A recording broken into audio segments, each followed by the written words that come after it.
akka adabamtan isinii mirkaneessuu barbaada. Kan biraa ammoo imbaasiin Itoophiyaa yeroo ammaa kana dhimma ijoo isaa godhateetiin hawaasa wajjin dalaguudhaan nama yakka gara dalage akka seeratti dhiyaatan. Biyya kanatti biyya seera biyya Saawudiitiin namni nama ajjeese ni ajjeefama akka biyya keenyaa sanii miti.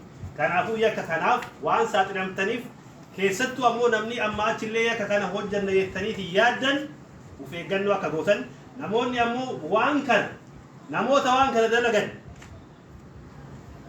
bakka isaan jiraatan lakkoofsa bilbilaa isaanii viidiyoo isaanii koree waan kanaaf ijaaramee jira. Koree kanaaf akka gabaasa dhiheessitanii fi akka namoota kana nama yakka dalage akka hin qarqaarre keessattuu nama muqiima ta'eetiin seera qabaateetiin nama kana qarqaaru deeggaru mana qubsiisu yookaan ammoo dhaqeetiin qarshii irraa fuudhee karaa biyyaa ergu namoota kanneen illee akka waliigala hawaasa riyaadiititti akka itti gaafatamanii fi akka jarrillee itti gaafatummaa jalaa hin baane kan mirkaneeffame waan ta'eef akka of eegdan kanuma isin hubachiisuu barbaannaa.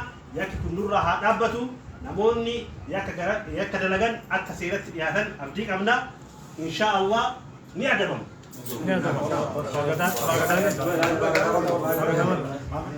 السلام عليكم ورحمة الله وبركاته. وعليكم السلام ورحمة الله وبركاته. آمين. أمان ربي هابو. آمين. ورّوانيات وربي ولي راقة تيسي. آمين. مافيا أمتك يدور ربي راقة تيسي. آمين. ولي قال ربي ولي مهاقل. أمني كين على كيسا ولي قال ربي ولي مهاقل. بالغي قرتي المان كين يقرب بلا مصيبة ربي تهابو. بلا نكو سنبين تهابو. لا نانكو سنبين تهابو. إنسان بالراهمه. Saba Oromoo rahimihi, saba keenya rahimihi, bakka dhufan hin biyennu, ilmaan keenya warri dororaan gosan keenya rabbi itti haa buusu. Laa'inaan samirraa itti haa buutu, bakka akkaan samirraa itti haa buutu, lachiin isaan hin gara haa galu. Nuyi walii galle mootummaa wajjin, olomaa wajjin, manduggoo wajjin dhaabbanne waan kana balleessina jenne isaan kennuudha harka wal qabanne rabbiin agartee musiibaa kana ummata keenya irraa rabbi haa kaasu. Warra miidiyaarra taa'ee ummata keenya dororu musiibaa rabbi itti haa buusu. Laa'inaan rabbi itti haa buusu. Musiibaan gosan biyya rabbi itti haa buusu. Obboleeyyan keenya rabbiin akkanumatti warra wal bira dhaabbatee waan fofokkataa balleessu rabbi nu haa godhu. Waan fofokkataa balleessu rabbi nu haa godhu. Qoricha ummata kanaa rabbi nu haa godhu. Dawaa ummata kanaa rabbi nu haa godhu. Har'a gatteenye olomaa keenya kakkabajamoo wajjin manduggoo keenya guguddoo wajjin hayyoota keenya wajjin teenye waan kanarratti wal marihanne marii kana rabbiin galmaan nu haa qabu. Mootummaan keenya mootummaan safaaraa Doktor Muktaar Kadiriis nu wajjin dhaabbatee waan kana agartee karaa mootummaan dhimma laallatu akka nurraa dabarsu abdii irraa qabna. Abdii sirraa qabna Doktor Muktaar Kadir. Fayyaa rabbi si haa kennu. Bakka jirtutti naga rabbi si haa godhu. Waan kanarratti nu dalaguudha. Nu hawaasni kutaa 11 kan magaalaa Riyaad jiru sitti kennannee jira dhaamsa kan.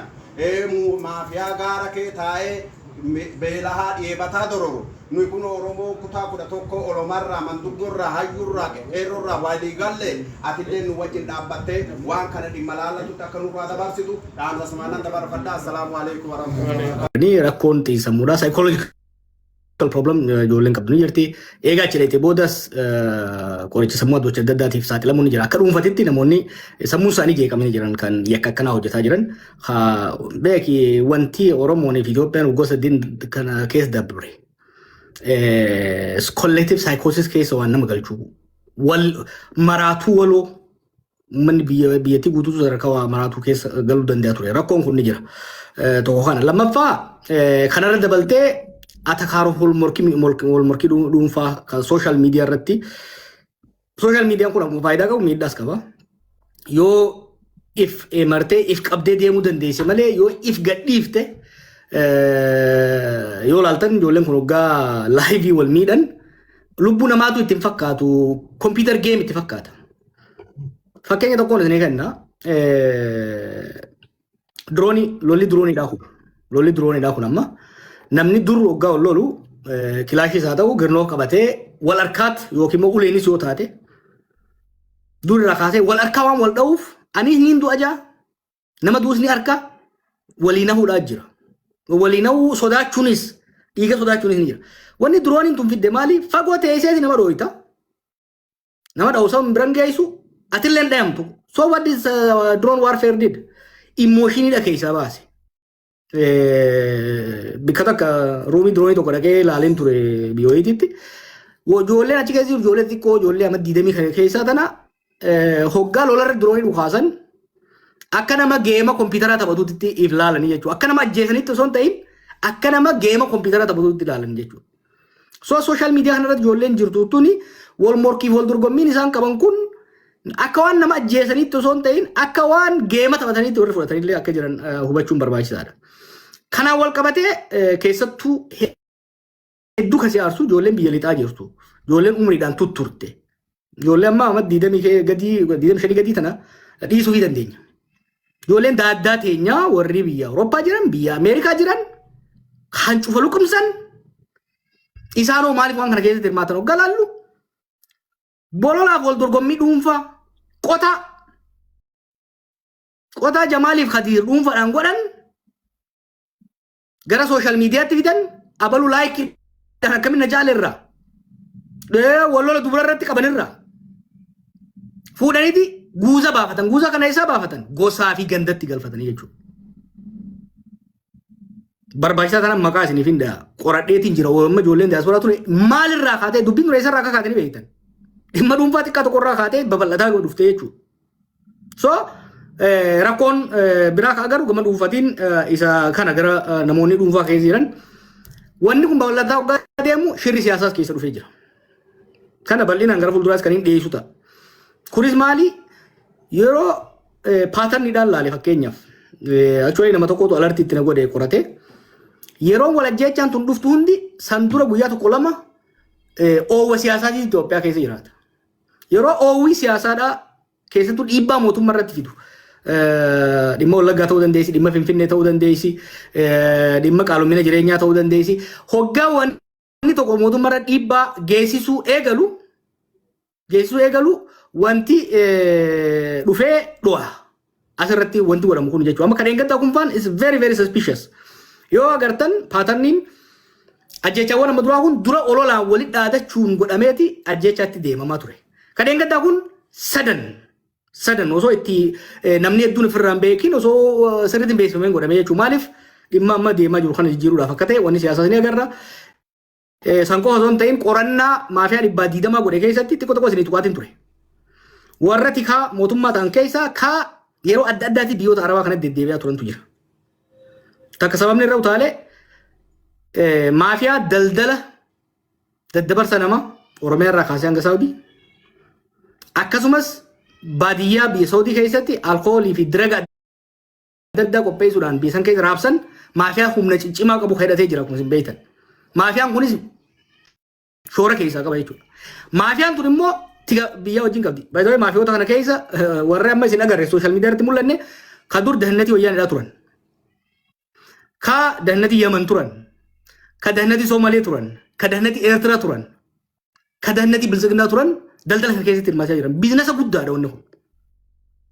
Jarri kun hoggaa qorannoon keessattuu mootummaa Saawudiidhaa irra dhiyaate san daayivert gochuudhaaf hoggaa xiyyeeffannoon hawaasaa turre daayivert gochuudhaafis akka fayyadaman waan agarree jira jechuudha. Waliigalatti wanni deemaa jiru kun waan xaxama qabu. Lubbuu namaatiif garuu xaxamaa miti. Wanni baay'ee garaa si nyaatu. Namni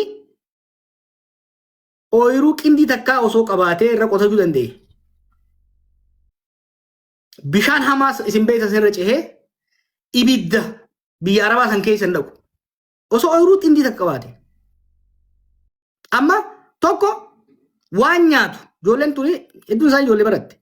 Hojii mootummaa ni dhaban, ooyiruu qotatan hin qaban, aayyoof abboo fuuldura dhaabatanii laaluu waan hin dandeenyeef garas baqatan. Lammaffaa milishaaf qeetti ijoolleen tuni hidhamtee, cafaqamtee, rakkattee garas deemti. Warra kana ajjeefamaa jiru. Warri ajjeefamaa jiru kunoo warra akkamii rabbii isinuu isa addaati. Warra sooshaal miidiyaa irra wal arrabsu kana osoo taate barra koon qabu. Osoo Aslii fi Hamzaan wal cafaqanii barra asii wal lolan jetta. Isaan namni isaan tuqu hin jiru. Nama sooshaal miidiyaa irratti wal loluu dhiisi bilbila harkaa hin qabne. Ka eega bishaan dhuge guyyaa meeqaa agartanii jirtan gurbaa tokko fakkeenyaaf yoo ajjeesuu deemtan woomana nyaachisaa kan yoo tokko agartanii. Ijoollee waan takka firraan quban qabne kareefu guyyaa meeqaa booda achi geesse dalagaa barbaadu jirtu. taaba kasanitti arsummaa walloo harargee jimmaa dhiisii namummaan irraa badee if jibbite. Nama ijoollee kan qabu daa'ima amma 18 ijoollee duraa wanni isaan godhan waan ajaa'ibaati waan hedduu nama gaddisiisu jechuudha. Kana keessatti ka maafiyaadhaa naa gala. Ta mootummaadhaas naa galti siyaasa. Garuu ijoolleen teenya tarakkoo akkasii keessa ifiifuu dabartee achi dhayite.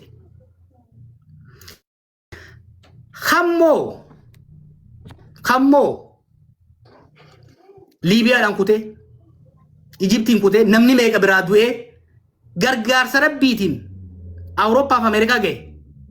Awurooppaa fi Ameerikaatti maqaa Oromootiif Oromummaatiin hawaasa Oromootiin gargaarfamee waraqaa argate. Arra gaddeebi'ee miskiina waan nyaatu dhabee biyyarraa baqate. Miskiina lubbuu fi hayyoo fi abboonsaa akka milishaa hin ajjeefne lubbuu isaa mallaqaan bittee suutiitti ergite ajjeesaa jira jechuudha. Hiraarsaa jira jechuudha. Balaan tokko nurra gahaa jiru dhumaatii namaati. Akeekni waan kanaa maali jennee alaallu. Kana jeetiin raabuu. Akeekni waan kanaa tokko jarri maafiyootatis namoonni dhuunfaa kunis dantaa dhuunfaa fi waloo gaggeessuudha barbaada. Miidhaaf akeekni waan kanaa du'a lubbuu namootaa qofa miti. Waggoota 8 dabre kana sistemaatikali Oromummaa caccabsuudhaaf. Oromummaa osoo hin ta'in namummaa moral value hawaasa keenyaa caccabsuudhaaf irratti dalagamaa jira. Waan tokko yoo hubattan ijoollee waan kana gootu alaabaa uffatti bakka tokko tokkotti. Duubbee deemtee hoggaa laaltee waan ijoollee sabboonummaa qabdullee miti. Ijoollee qabsoo keessatti turtellee miti. Deliberately sabboonummaan Oromoo akka jibbamu namni waan Oromummaa jedhamtuun akka jibbu. Namni qabsoo Oromoo tan akka jibbu. Oromummaa tanaa akka jibbu waan yaalamee jira. Kabiraa gandatti uummata cabsuudha barbaadamaa jira. Ijoollee tan olaalte maali? Abaluu ilma walloo, kormicha arsiidhaa, jayina alaa, maali oborraa, maali jimmaa. Deliberate. Maaliifi hoggaa inni laayivii gadhee nama ajjeesu maqaa laaltaa miidhayte asli Oromiyaa ajjaa bara kun. Asli koo osoo hin ta'in Oromiyaa san qabata namni hoggaa ati waa dubbattu. Hamzaan kun oduu Hamzaa Harargee ka jiru taate maal jedhama? Hamzaan waa godhee osoo hin ta'in Harargee sanitti namni maxxana. This is deliberate laal. Akka namni Hamzaatu waa balleessee osoo hin ta'in Harargee waa balleessee. Yoo kaab fakkeenyaaf kaab oborraa ta'e kaab san dhiisaniiti oborraa waa godhee. Deliberateidha. Gandummaan akka dagaajitu.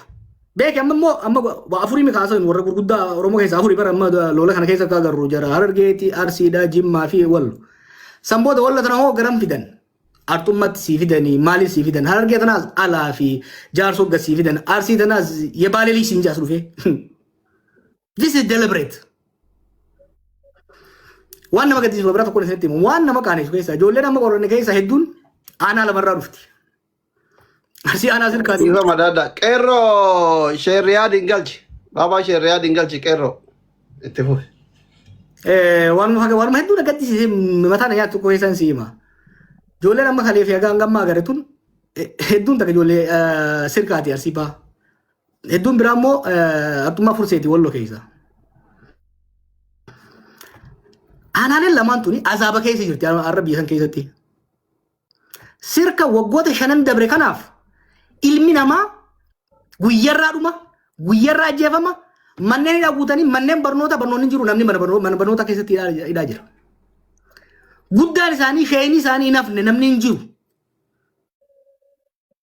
Hartummaa kanaas guyyuu lollitti banama. Nama meeqa keessaa dhumaa jira. Nuun maal beekna ijoolleen teenya Walloo hedduun gargaaraa turan gaafa OMN godhaa ture sun. Nu bira tartee maal wanni yeroo sabni ijoollee sana beeynuun waan qaban kanarraa uummanni sun akka iftiisuuf akka jabaachuuf gargaaraa turan. Iyyaasuu fa'aa wajjin dalagaa turre. Rabbi ta'aa araaramu. Har'a garuu hawaasa ifii tinni sooson ta'in qawwee walii bitteet wal fitti ijoolleen tun gosa gosa qeeqee hin jaaramte jechuudha. Namni akkamitti sirka keessaa ba'e dalagatee aayyoo fi abboo isaa gargaaru bar sirka keessaa ka dhiibamee cafaqamee ba'e ilma sirkaa waan ta'eef osoo ta'e Oromoo waan ta'eef. Hartummaa furseetitti kan namni isaa aayyoo fi abboon isaa amata gadaa dhuman waan inni goofaree ol filateefi miti. Waan Oromoo ta'aniifi. Aayyoo fi abboon isaanii sa'a gurguratanii sa'a elmatan gurguratanii sangaa ittiin qotatan gurguranii karraa dallaa kafalanii isa erganiif nuuf waa godhaaf yoo xiqqaate lubbuu baraare yoo rabbi immoo isaa dabarse ganda isaatii fi maatii isaa gargaara janiiti. Ijoollee akkanaa tana achi baasanii walirra duulchisanii deemaa jiran jechuudha. Kun akeenyi isaa akkuma beektan ijoolleen biyyoota arabaatuun qabsoo Oromoo hangammaa godhame keessatti shoora guddaa taphatan. Ijoollee barra yoo dhaggeeffataa jiraattan biyyoota arabaa isin har'a baxraanummaa agarsiiftan tana abboonni keenya 1960moota 70moota keessa lubbuu qofa baraarsanii achi hin dhayine sheekonni keenya ulamaayin keenya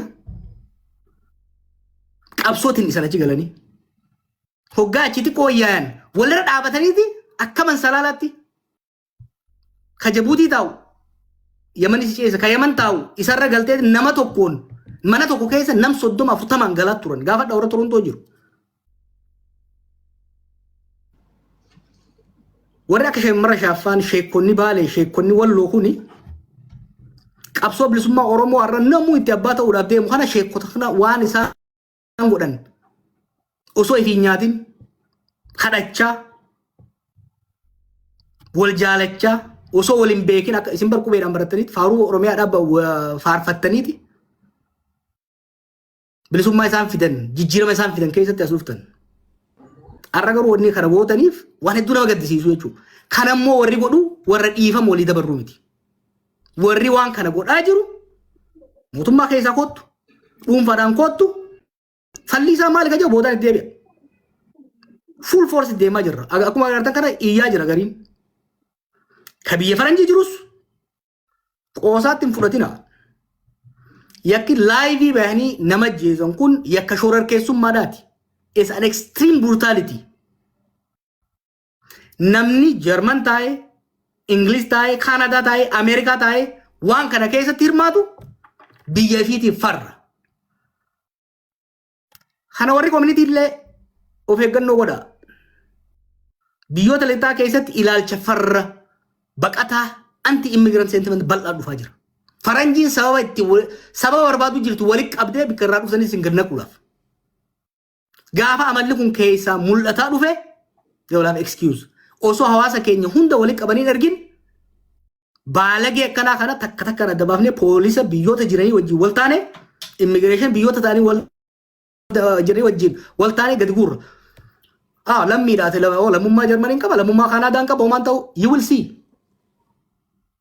Biyyoota faranjii keessa seerri jijjiirama dhufaa jira. Revocation of citizenship. Trump nama meeqa akka citizenship irraa fuudhanii beeytanii? Takka takkaan irraa si guursimnaa jechuun citizenship kee hidhamteet darbamtee cittoo hooqqatte qeetti galte. Qeetti immoo hoggaa galte nama si awwaalulee argattu. Arraba kiyyarraa rifeensa fuudha. Jookiin akkanaan jiraatu jechuudha. Umaan goota maal noo? San qofaa miti. Hoggaan nuti asiin tuyni abii deeggarra. Biiti bartaa abii qofaa miti. Namni ati ajjeeftu barfira qaba. Eessa dayita bara artummaa fursee galta baddeessa galta balballeetti galta. Bikka dayiteetti si jala seennaa jechuudha. Bikka dayiteetti si jala seenna. Takka takkaan warra akkana godhu kana takka takkaan liistii isaanii ni qabna. Takka si dabalee waan na gammachiise waan na aarseetu isin himeeti waan na gammachiise. Ijoollee kana takka takkaan saaxilee fakkeenya eegan ankalee maxxansee booda bilbila jijjiirataa turan. Hogguma isaan bilbila jijjiiratan naa dhufu akkasuma eenyurraa rafa beektaa? Dubrii isaa, obboleettii isaa, obboleessa isaa, aayyoo isaa. Tokkorra aayyoo isaatii bilbilee gurbaa kana keessaa nambisinii maqaa na nyaate. kun maal si garsiisa? Ijoollee waslaattaan tun gandafiitii miti maatii fiitu bakka hin bu'anii jechuudha. They are shameful qaaniidha jechuudha hawaasa isaaniitti jechuudha. Kanaaf maal goona fayyadu waan irra geenyu isin himeetiin jira waan godhu deemu takkaa isaaniitiin. Jawar galatoomi xiqqasho biyya Arabaa kana tara hedduu waan deddeebi'eef muuxannoo qobooyitti irraa bakkoota rakkoo jiran sii kaasa. Yeroo amma namni akkata asirratti haasa'u ijoolleen biyya Arabaa kanatti yeroo hedduu akkanuma keessatti waggoota sadii arfan kana akka malee wal miidhaa jiranii jaarsummaan dhimma taa'amaa waluma deebi'an. Akka akkuma kaleessa haasayamee guyyaa sadi booda ajandaan kun qabbana'ee namni kun walitti hin dachaaneef akka kiriir ta'uuf ka dogoggora waan akkanatti seene akka of qusatu yakkamaan akka seeraaf dhiyaatuu danda'u fakkeenyaaf amma Suudi Arabiyaa kana keessa rakkoo walumaa galatti jira bakkootiin ijoolleen keenya rakkoo walirraan geessan gosa sadiitti jira. Tokko warra akka riphee lolaa biyya keessaa kanatti hidhatee gaara jiru kayoo mootummaan Suudileetti dhufe haga humna ofii ofirraa mootummatti dhukaasee ajjeesuuf osoo yaalu du'ufaa jira. Kan qila irraa kufeefaa ilkaan irraa cabu jira. Warra jala jiru guutuun hin beekaa jechuu sobaami. Warra hidhatee jira. Kilaash irraa haga qawwee biraatitti warra hidhatu jira. Tokko. Jarri sun hedduu waa'ee gandummaa fi gosummaa kana leellaqatanii garuu akkaafuu akka malee ta'itti kana gayallee jira kana madararullee jira kaawalaati buusullee jira. Tokko gurmuun tokko huduudarra jira jechuudha. Dimbara Yamaniitii fi Su'uudii kana jidduu karaa gaara akka miskanniin kanniin gaarreen dimbaraa kanarra warri jiru jira. Shiftaan akka shiftaatitti ka abbaa rabbiin laaffiseef dabarsu ka abbaa mootu akka laalee fuulli dabbare azabu jira jechuudha. Tokko kana dimbara. Lammata naannoo amma karaa waadii kana karaa kamisiin gabbaanii karaa taslis kana karaa waadii kana ilaa birkaatti bakka miskiinni dalagaa itti eeggatu jira akka kaayidaa magaacaa biyya kennaa sanii mahaxxaa waan jedhamu jira. Mahaxxaa kana keessatti kanarra dhaabatee ka dalagaa dhufu achitti bu'aa ka dalagaa barbaadu achi dhaqaa durriyyeen mazra'aa keessa ciisetiniin dhokatee gizee kara deeman kun dhufu achitti qabee miskiina kana haga mubaa'ilaan bahutti isaa amma inumaayyuu silkima isaa irraa fuudhanii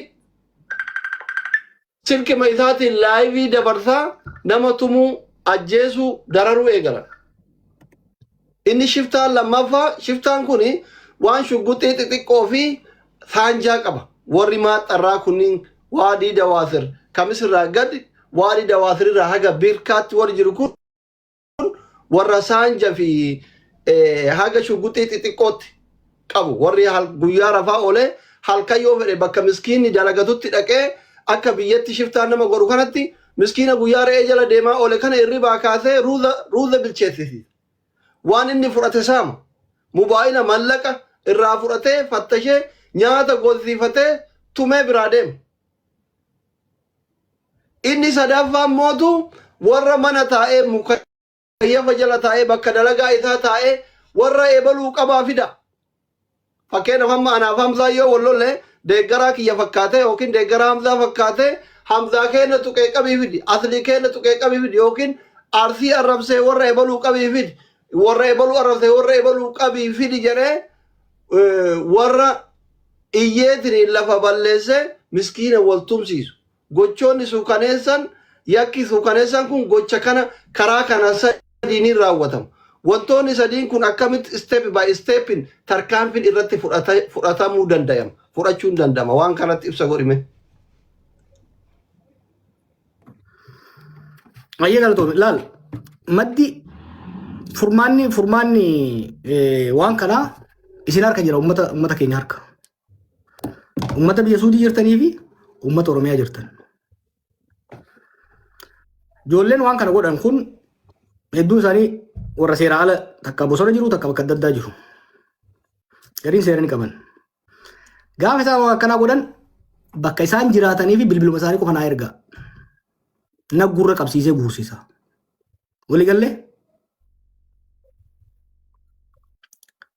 ijoollee baalagee akkanaan harkarra hin qabina maaliif amma tokko deeggaraa keetii barnaan jedhan si faarsoo ture I don't care maaliif ilmoo haadhatiyyaan taane miskiina ajjeefnaan miskiina nyaatee gara hin qabne kadheebuudhaan kokkeessaa goggoytu. Miidhaa irraa geessinaan maaliif gudeeda tokko wajjin hin dhalanne kun diina bineensa kun maaliif tokko miskiina zollamu jira lama namummaa fi oromummaa teenya nurra busheessu jira. Ankalee mataan shirna jechuu kaate viidiyoo sana hundalaalee maaliif ani wanni jedhin jira beektaa amma qaamni kiyya naasuun qabu amata kudha meeqaan waan kana laalu jiraame garaa Joosaffaa Faan bar ijoollee cafaqaatiin na dhageessisu turanii argeetiin jira rakkoo meeqa jechuun viidiyoon na biran dhufne hin jiru ta'ammaa garuu is beyond kun immoo itti yaadamee godhamaa jira Oromoo wanni amma godhamaa jiru kun ijoollee rakkoo keessa dabarte ijoollee sammuun shirjeettetti fayyadamaniiti Oromummaan Oromootti akka hadhooytu.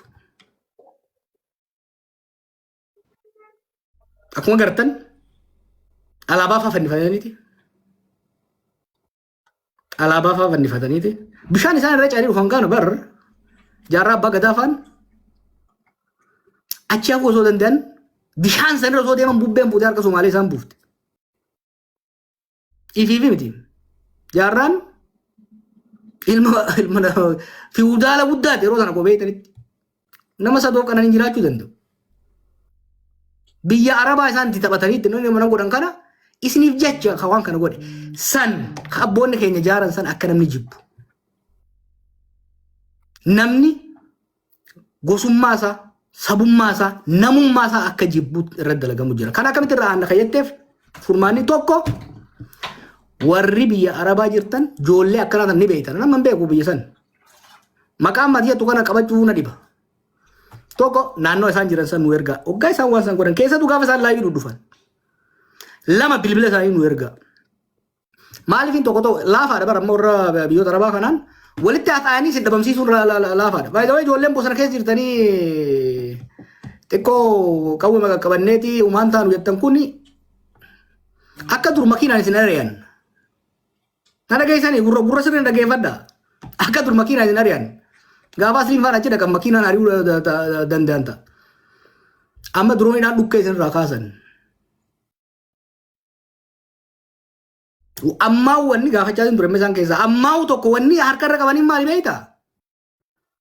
Uummata Oromoo uummata Itoophiyaa kanaatu nutti dallanaaf malee akka isaan badii walirra dalaganiif yakka isaan achi keessa dalaganiif.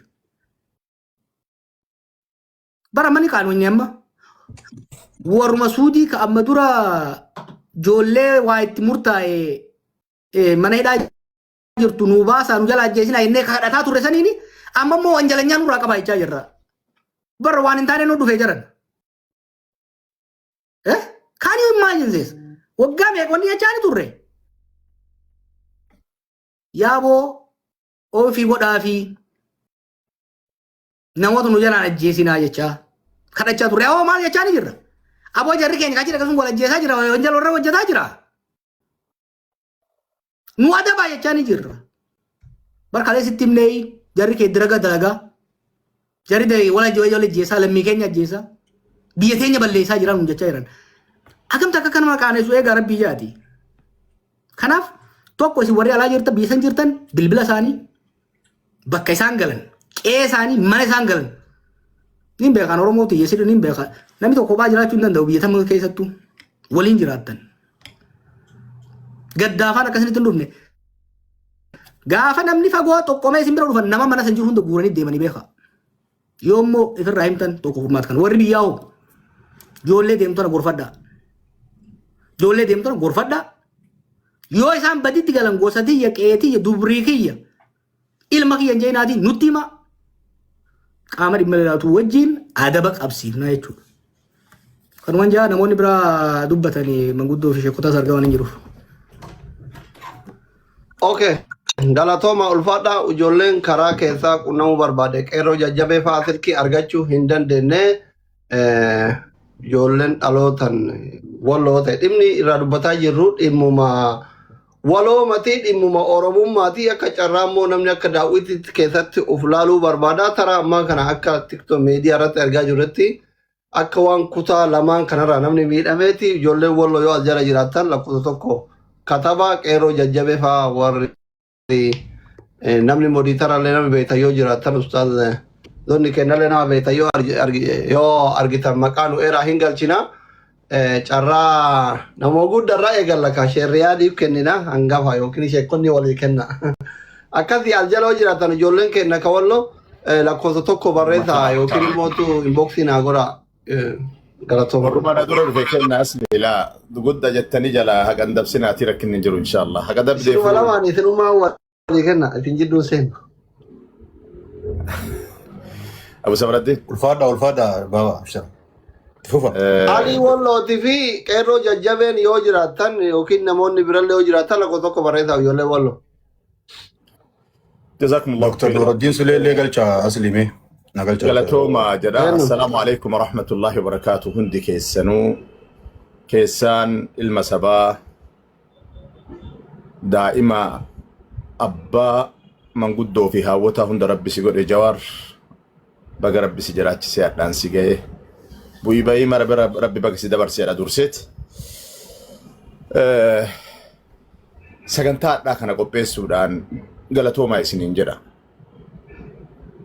wanni taatee nama taatee jidduu ilmaanuma teenna haa jennu maal goonaree kalee sanurraa baate kalee walirraa baane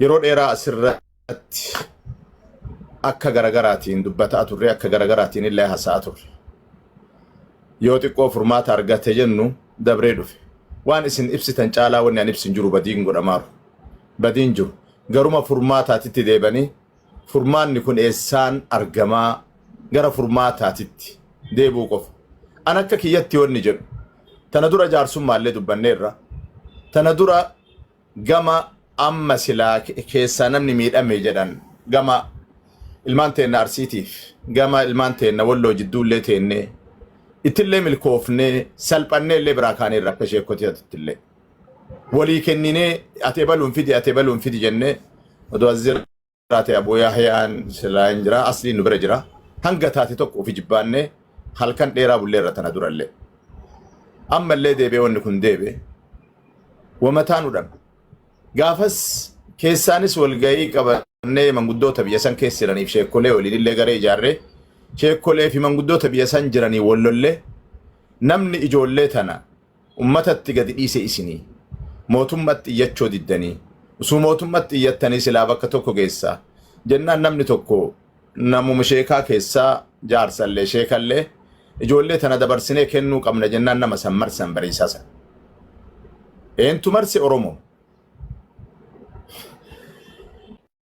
ka du'aaru eenyu ilmaan oromooti ka badii kana hojjetaaru ilmaan oromooti ammas rakkoon kun akka kiyyatti qaamni sadi rakkoo kana dhaabuu hin danda'a abbammaan fedhe shiftaa fedhe haa ta'u bosona fedhetti haa galu massaaraa fedhe haa qabatu eessallee haa jiraatu namni maatii irraa ba'e qaba warra irraa ba'e qaba uduu isa tuqanii warri sun hin cadhisu isaan nama tuqaaraaf cadhisaniiran malee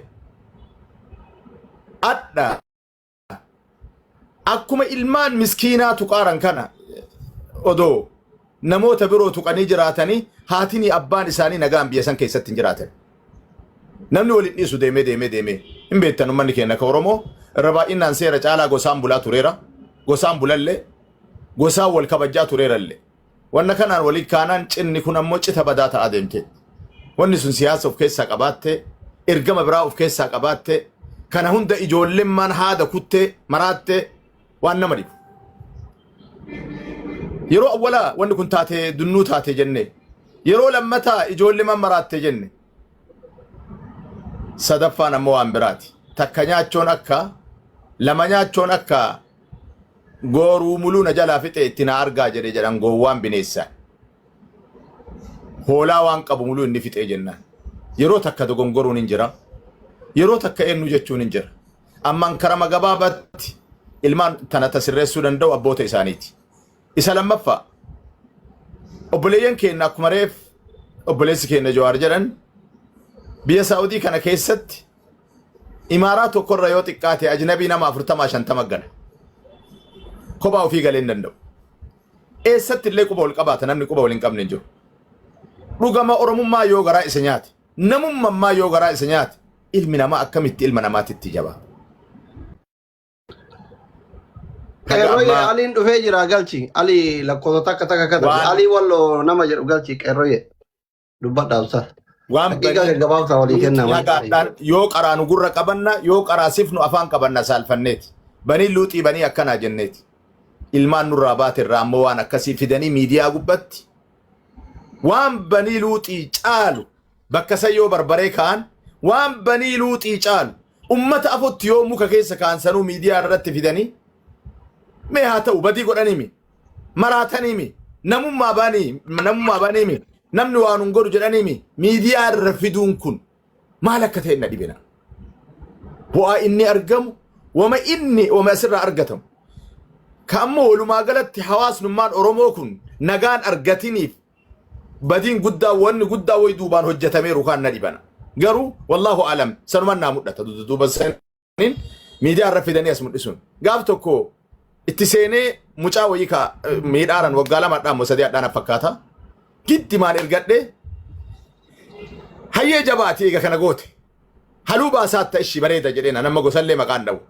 Haluu gosa sadi baasaat haluu gosa kenna gizee dhumatumaaf cadhiftee naan jedhe. An dubbadhee jennaan gizee ma kenna dhumatumaaf cadhiftee akka adda kanaaf sagalee ta'uu dhuftee naan jedhe mucaan sun. Jennaan achitti mucaa rabbii jedhe an abbaasii ta'a. Rabbi sodaadhu dhiisi daa'ima kana jedhe. Dhiisi miskiina kana jedhe. Mucaan ta sagalee kiyya dhagee baabaa jedhaayi. Ani isaayyuu hin beeku mucaa.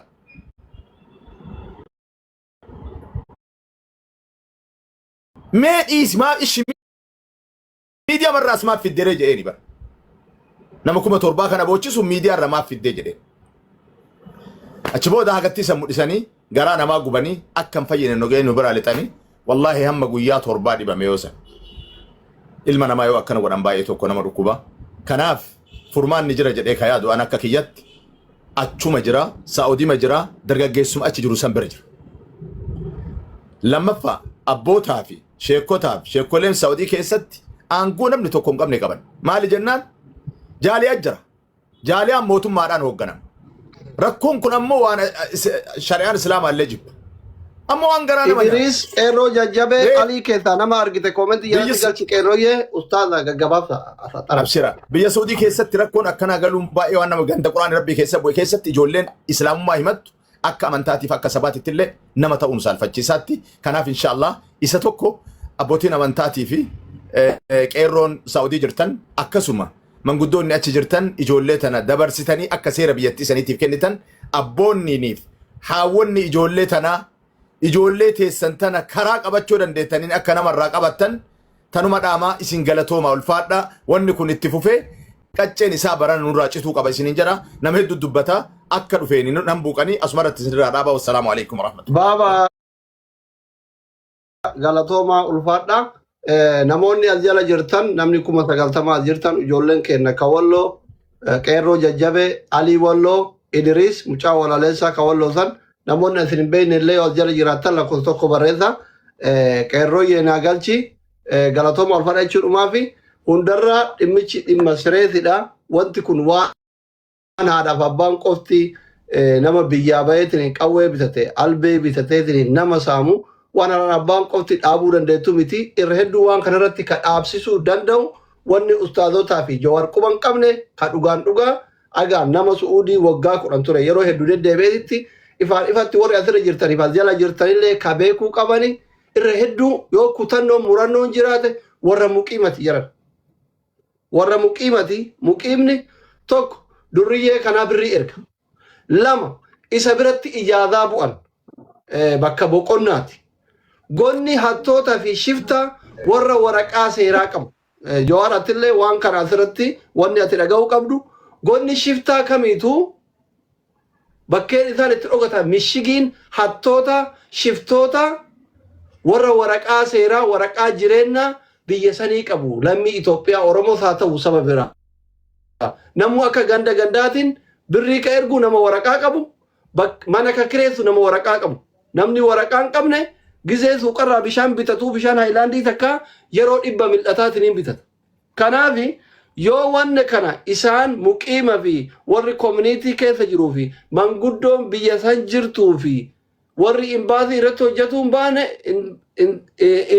didanii wanni godhamuu qabu tarkaanfiin itti aanu Osmaanuu Joowar dheeruu sii kenna warra waraqaa seeraa biyya sanii qabu maqaan isaa muqiima jira akka amma diyaaspooraan am citizen jettu kana jechuudha waa'ee diyaaspoora gizee dubbattu jara rabbii malee waan namni biraa jiru seewu ani gasira rafaa gizee doktorota seeni am citizen biroo minaamin jedhan beektaa bakka namni waltumu kanatti jawwu yaan dhugma sima leencafaa darban ana sitti mayoo fedhan giiftii isaanii gizee biraan irraa haa kutatanii gasira bakka namni waltumu kanatti biroo freedom speech am citizen minaamin namaan jedhanii waan sa illee hiika ingiliffaatu beekanutti hin beeknu abaarta tayaaf eebba tayaa dalagaa diyaaspoora keessaa tokko asumaan sii tokko barbaadetti kana jechuudhumaa fi baaba Abu Sabraddiin carraan keessanii itti fufa nutti dheeretin akka gabaabsa sireetii haasa'aa ammallee adaban haasa'ina.